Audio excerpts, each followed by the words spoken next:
ವೇದಿಕೆ ಮೇಲಿರೋ ಎಲ್ಲ ಸ್ನೇಹಿತರೇ, ಗಣ್ಯರೇ, ಹಿರಿಯರೇ ಹಾಗೂ ಸಭಾಂಗಣದಲ್ಲಿರೋ ಎಲ್ಲ ಕನ್ನಡ ಅಭಿಮಾನಿಗಳೇ ಮತ್ತು ಸಾಧಕರೇ ಮತ್ತು ಪತ್ರಕರ್ತರೇ, ಪ್ರತಿಯೊಬ್ಬರಿಗೂ ನನ್ನ ನಮಸ್ಕಾರಗಳು.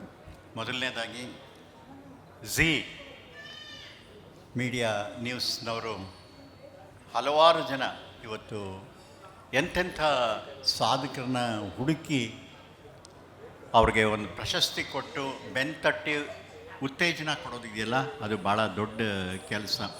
ಏಕೆಂದರೆ ಬೇಕಾದಷ್ಟು ಜನ ಸಾಧಕರಿಗೆ ರೆಕಗ್ನೇಷನ್ ಅನ್ನೋದು ಒಂದು ಭಾಳ ಮುಖ್ಯ ಆಗುತ್ತೆ. ಅದರಲ್ಲಿ ಹುಡುಕೋದಿದೆಯಲ್ಲ, ಅದು ಇನ್ನೂ ಭಾಳ ಕಷ್ಟ ಆಗುತ್ತೆ.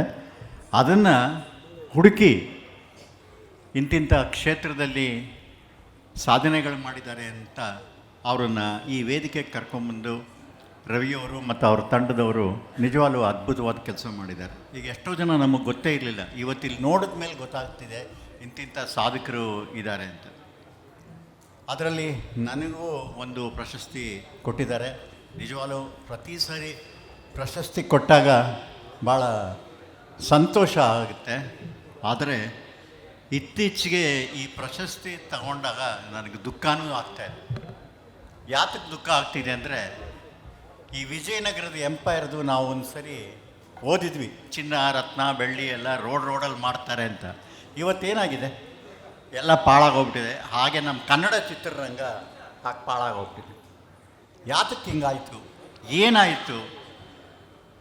ಎಂತೆಂಥ ಮಹನೀಯರು ಸುಮಾರು 95 ವರ್ಷದಿಂದ ಕಟ್ಟಿ ಬೆಳೆಸಿರೋದು ಇವತ್ತೇನು ಇದು ಪಾಳಾಗೋಗ್ಬಿಡುತ್ತಾ, ಇಲ್ಲ ಇದು ನಿರ್ನಾಮ ಆಗೋಗ್ಬಿಡುತ್ತಾ ಅನ್ನೋ ಪರಿಸ್ಥಿತಿ ನಮಗೆ ಒಂದು ದೊಡ್ಡ ಆತಂಕ ಬಂದಿದೆ. ಏಕೆಂದರೆ ಎಂತೆಂಥ ಮಹನೀಯರಿದ್ದರು.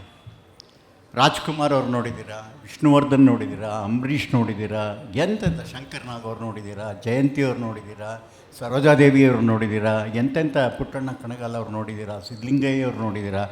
ಹಲವಾರು ನಿರ್ಮಾಪಕರು, ನಿರ್ದೇಶಕರು, ನಟರು ಈ ಒಂದು ಕಟ್ಟಿ ಬೆಳೆಸಿರೋ ಚಿತ್ರರಂಗ ಇವತ್ತು ಅಲ್ಲಾಡೋ ಪರಿಸ್ಥಿತಿ ಬಂದಿದೆ.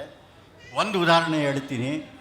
ಒಂದು ಮಲಯಾಳಂ ಚಿತ್ರ ಇವತ್ತು ಕನ್ನಡದಲ್ಲಿ ಡಬ್ಬಾಗಿದೆ, ದೃಶ್ಯಂ ಅಂತ 3.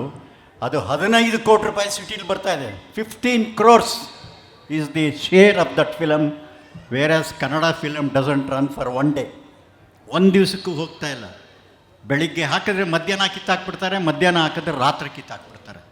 ಹೀಗಾದರೆ ಕನ್ನಡ ಇಂಡಸ್ಟ್ರಿನಲ್ಲಿ ನಂಬ್ಕೊಂಡಿರೋ ತಂತ್ರಜ್ಞರಿಗೆ ಏನು ಗತಿ, ನಟನಟಿಯರಿಗೆ ಏನು ಗತಿ, ಎಕ್ಸಿಬಿಟ್ರಿಗೆ ಏನು ಗತಿ? ಇದು ಯಾರು ಯಾರ ಮೇಲೂ ಬ್ಲೇಮ್ ಹಾಕುವಂಥ ಪರಿಸ್ಥಿತಿ ಅಲ್ಲ. ಬಟ್ ಇದಕ್ಕೆ ಮೂಲವಾದ ಕಾರಣ ಏನು ಹುಡುಕಬೇಕು. ಯಾತಕ್ಕೆ ಜನ ಬರ್ತಾಯಿಲ್ಲ? ಸುಮ್ಮನೆ ಕತೆ ಸರಿ ಮಾಡ್ತಾಯಿಲ್ಲ, ಯಾರೋ ಹೊಸೊಬ್ಬರು ಬಂದುಬಿಟ್ಟಿದ್ದಾರೆ ಅಂತ ನಾವು ನೆಪಗಳು ಹೇಳ್ತಾ ಇದ್ದೀವಿ ವಿನ ಆ ನೆಪಗಳಿಂದೆಲ್ಲ ಏನೂ ಆಗಲ್ಲ. ನಾವು ನಿಜವಾಗ್ಲೂ ಈ ಒಂದು ಪ್ರಶಸ್ತಿ ಜೊತೆಗೆ ಮುಂದೆ ಬರೋ ಪೀಳಿಗೆಗೆ ನಾವು ಯಾವ ಥರ ಒಂದು ಅದ್ಭುತವಾದ ಮನೆ ಕಟ್ಕೊಟ್ಟು ಹೋಗಬೇಕು ಅವ್ರು. ಯಾಕೆಂದ್ರೆ ಅದರಲ್ಲಿ ಸುಖವಾಗಿ ಸಂತೋಷವಾಗಿದ್ದು ಒಳ್ಳೊಳ್ಳೆ ಚಿತ್ರಗಳನ್ನು ಮಾಡಿ ಕನ್ನಡ ಸಂಸ್ಕೃತಿ, ಕನ್ನಡ ಭಾಷೆ ಇದನ್ನೆಲ್ಲ ಬೆಳೆಸುವಂಥ ಜಾಗ ಆಗೋವಂಥ ಇದು ಕನ್ನಡ ಚಿತ್ರರಂಗ. ಆದ್ದರಿಂದ ಈ ಒಂದು ಸಂದರ್ಭದಲ್ಲಿ ನಾವೆಲ್ಲರೂ ಸೇರಿ ನಮ್ಮ ಕರ್ತವ್ಯ ಕನ್ನಡ ಚಿತ್ರರಂಗನ ಉಳಿಸ್ಬೇಕಾಗಿದೆ. ಆದ್ದರಿಂದ ತಾವು ಪ್ರತಿಯೊಬ್ಬರೂ ಸ್ವಲ್ಪ ಕನ್ನಡ ಚಿತ್ರಗಳನ್ನ ಹೆಚ್ಚಾಗಿ ನೋಡಿ. ಬರೀ ಟಿ ವಿಲಿ ಬರುತ್ತೆ ಅಂತ ಹೇಳ್ಬಿಟ್ಟು 3 ತಿಂಗಳಾದಮೇಲೆ ನೋಡಿದ್ರೆ ಈ ಉದ್ಯಮ ಉಳಿಯಲ್ಲ. ಉದ್ಯಮ ನಿಜವಾಗ್ಲೂ ಈಗಾಗಲೇ ರಾಜಸ್ಥಾನ್ ಮತ್ತು ಭೋಜ್ಪುರಿ, ಗುಜರಾತ್ ಈ ಚಿತ್ರರಂಗಗಳೆಲ್ಲ ಮುಚ್ಚೋಗಿದೆ. ದಿ ಎಂಡ್ ಹಾಕ್ಬಿಟ್ಟಿದ್ದಾರೆ, ಕ್ಲೋಸ್ ಹಾಕ್ಬಿಟ್ಟಿದ್ದಾರೆ. ನಾಳೆ ಕನ್ನಡನೂ ಆ ಸ್ಥಿತಿಗೆ ಬರಬಾರ್ದು. ಸೊ ನಮ್ಮೆಲ್ಲರ ಕರ್ತವ್ಯ. ನಾನು ನಿನ್ನೆ ಒಂದು ಸ್ಟ್ಯಾಟಿಸ್ಟಿಕ್ಸ್ ಹೋಗ್ತಿದ್ದೆ. Only 0.6% of Kannada audience are seeing the films ಅಂತ. ಅಂದರೆ 7 ಕೋಟಿ ಜನ ಇದ್ದಾರೆ, ಅಲ್ಲಿಗೆ ಎಷ್ಟಾಯಿತು 0.06% ಅಂದರೆ?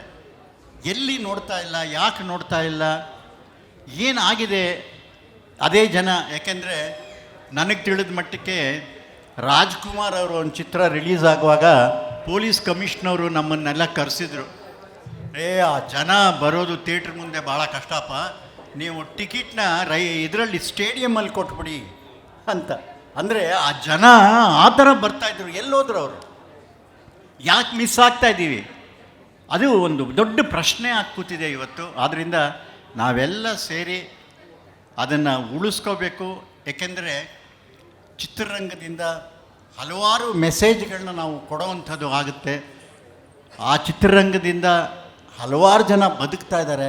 ಅವ್ರ ಬದುಕಿನ ಪ್ರಶ್ನೆನೇ ಬಂದಿದೆ ಇವತ್ತು. ಉದಾಹರಣೆಗೆ ಹೇಳಿದಾಗೆ, ನಾನು ಒಂದು ಮಲಯಾಳಂ ಫಿಲಮ್ಗೆ 15 ಕೋಟಿ ಕೊಡ್ತಾರೆ ಬೆಂಗಳೂರು ಸಿಟಿನಲ್ಲಿ ಅಂದರೆ ಕನ್ನಡ ಚಿತ್ರಕ್ಕೆ 50 ಲಕ್ಷನೂ ಬರ್ತಾಯಿದೆ. ಯಾತಕ್ಕೆ? ಇದು ಒಂದು ಪ್ರಶ್ನೆ ಆಗಿದೆ. ಆದ್ದರಿಂದ ಎಲ್ಲರೂ ನಾವು ಸೇರಿ ಕನ್ನಡನ ಕಟ್ಟೋಣ, ಕನ್ನಡನ ಬೆಳೆಸೋಣ, ಕನ್ನಡನ ಉಳಿಸೋಣ.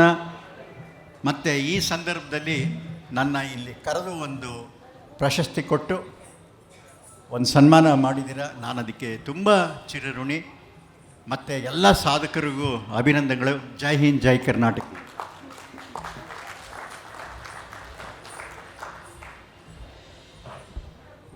Thank you so much sir, ನಮ್ಮನ್ನೆಲ್ಲ ಉದ್ದೇಶಿಸಿ ಮಾತನಾಡಿದ್ದಕ್ಕಾಗಿ.